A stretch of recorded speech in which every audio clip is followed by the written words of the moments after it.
It's me, I'm back. I'm making another World of Tanks review.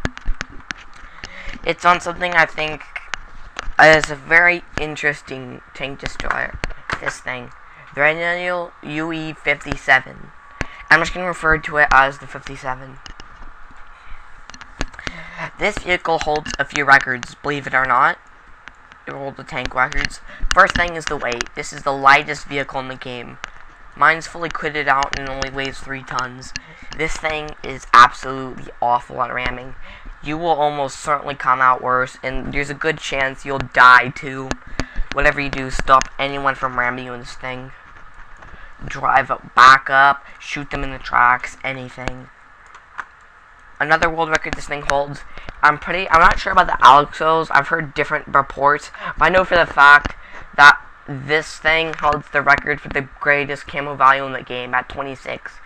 Some people say that Alexo also has a camo value of 26, tying with this thing, and some people say it's 22. But either way, this still holds the record.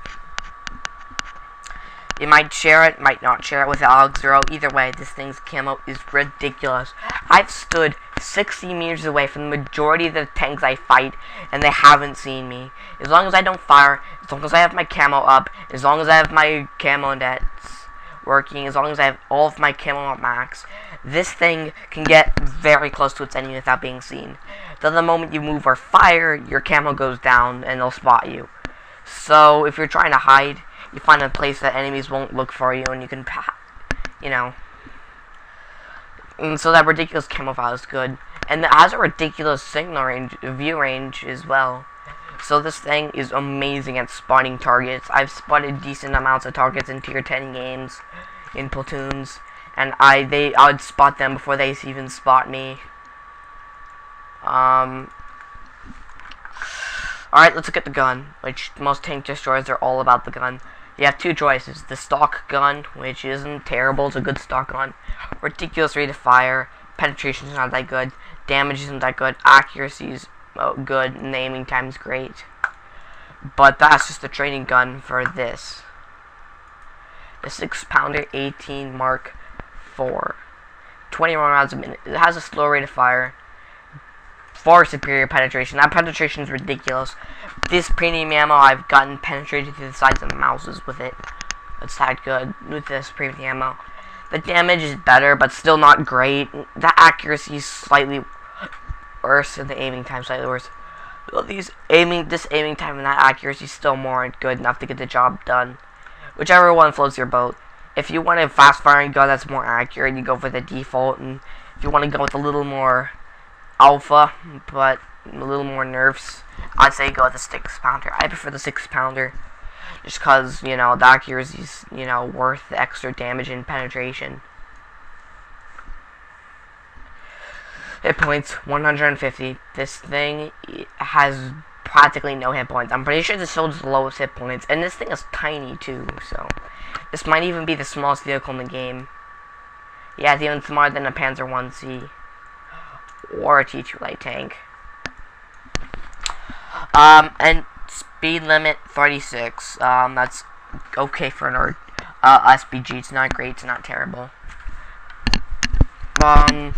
Speed limit is traverse speed is 30. That's pretty maneuverable for a TD, but it is still enough for other targets to get around you. Fast targets like Panzer 1Cs. Engine power is 48. I'm pretty sure this holds the lowest horsepower in the game. No, the default engine does. But this thing weighs 3 tons, so that horsepower per ton is balanced out to something pretty good. It's minus 30 is 40 divided by 3, so it's good. Set the range 455. It's low tier. You shouldn't expect these things to reach very far. Armor, yeah, garbage. Even though the sloping on this thing is good, it's still ridiculously thin. I don't even think a Panther 1C would bounce off that. I don't even think a T2 light tank would bounce off that. It's that bad. I mean, this thing has a 20mm gun.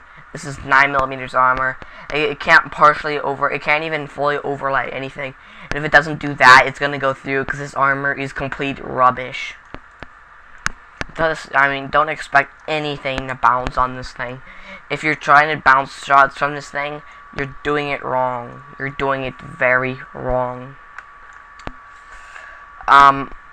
Especially since there's a big, massive armor hole in the back of this little miniature superstructure. Crew equipment fit. Camo net. You want camo net on this thing. It just to help you get extremely close to enemies.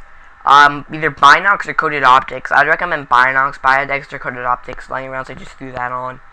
Gun line drive. If you're using the top gun, I'd throw on a gun line drive. Otherwise, that's pretty much it. In fact, toolbox is useless. Wet ammo rack is useless. Both of these are useless. You have so much extra space on your springs, and you shouldn't need extra durability on these tracks. No, you should be mounting camo net, either coated optics or binocs, and then a gun line drive. Crew fit. 6 cents. You want 6 cents on it. The UE57 with 6 cents is a god. You need this. You need it as soon as possible if you want to have. It's just so much more fun with it. Camouflage and Brothers in Arms for common perks. Neither of these are going to be very useful. Excuse me.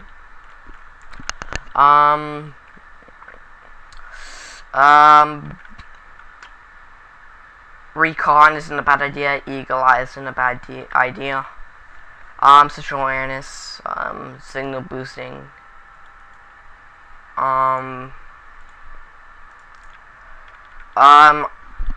Deadeye isn't a bad idea. I want to throw Deadeye.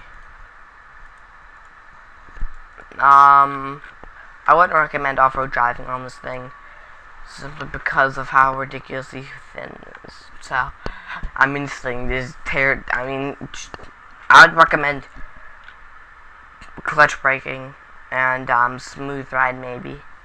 And then after that, controlled impact is a terrible idea. Even with a controlled impact and a spool liner, you're dead if someone rams you. And you shouldn't be catching on fire for preventive maintenance to be any use for you. Oops, I was just there. Derp. Here we go. Yeah. There's no really useful layer books. The odds of you getting less than 10% of your hit points with that amount is virtually impossible. This thing reloads so fast, intuition's kind of pointless.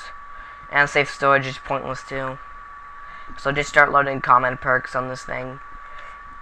Once you load up Brothers in Arms and camo on this thing, go with intuition. And from there, you're just throwing on whatever you like, because up to that point, all of them are pretty much useless. Yeah, that's pretty much the vehicle. So, I think this is a very good little tank. If my